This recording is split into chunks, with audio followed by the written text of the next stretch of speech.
history of almost 1,000 years. Although modern skiing has evolved from its beginnings in Scandinavia, it may have been practiced more than 100 centuries ago in what is now China, according to interpretation of ancient paintings. However, this continues to be debated. The word ski comes from the Old Norse called skio, which means split piece of wood or firewood. Asymmetrical skis were used in northern Finland and Sweden until at least the late 19th century. On one foot, the skier wore a long, straight, non-arching ski for sliding, and a shorter ski was worn on the other foot for kicking. The underside for the short ski was either plain or covered with animal skin to aid this use, while the long ski supporting the weight of the skier was treated like an animal fat, in a similar manner to modern skiing waxing. Early skiers used one long pole or spear. The first description of a skier with two ski poles dates to 1741. Troops in continental Europe were equipped with skis by 1747.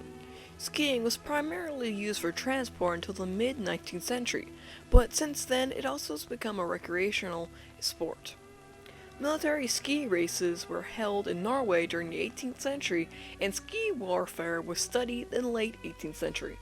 As equipment evolved and ski lifts were developed during the late 19th century and early 20th century, two main genres of skiing emerged: alpine, downhill skiing, and Nordic skiing. The main difference between the two is the type of ski binding, the way in which the ski boots are attached to the skis.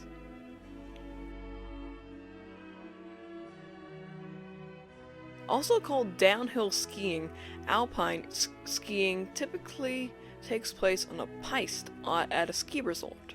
It is characterized by fixed heel bindings that attach at both the toe and the heel of the skier's boot. Ski lifts, including chairlifts, bring skiers up the slope. Backcountry skiing can also be accessed by helicopter, snowcat, hiking, and snowmobile.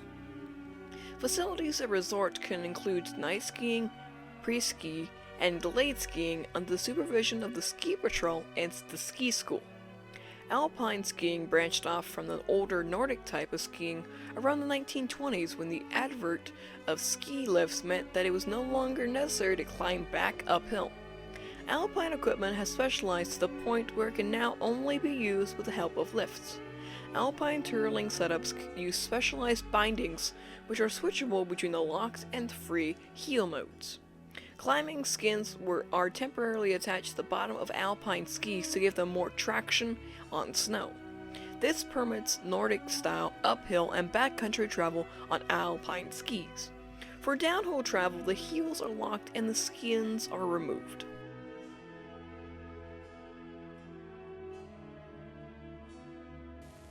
The Nordic disciplines include cross-country skiing and ski jumping, which both use bindings that attach to the toes of the skier's boot, but not the heels.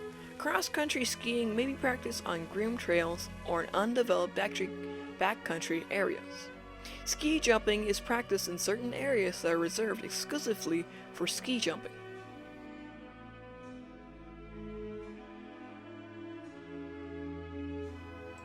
Telemark skiing is a ski turning technique and FIS sanctioned discipline which is named after the Telemark region of Norway. It uses equipment similar to Nordic skiing, where the ski bindings are attached only at the toes and of the ski boots, allowing the skier's heel to be raised throughout the turn. However, the skis themselves are often the same width as alpine skis. Technique has evolved along with ski technology and ski geometry. Early techniques included the Telemark turn, the stem and the stem kristing, snowplow, and parallel turn. New parabolic designs like the Allen SCX have enabled the more modern carved turn. Originally and primarily a winter sport, skiing can also be practiced indoors without snow, outdoors on grass, on dry ski slopes, with ski simulators, or with roller skis. A treadmill-like service can also be used to enable skiing while staying in the same place. Sand skiing involves sliding on sand instead of snow, but the skiers use conventional skis, ski poles, bindings, and boots for the surface.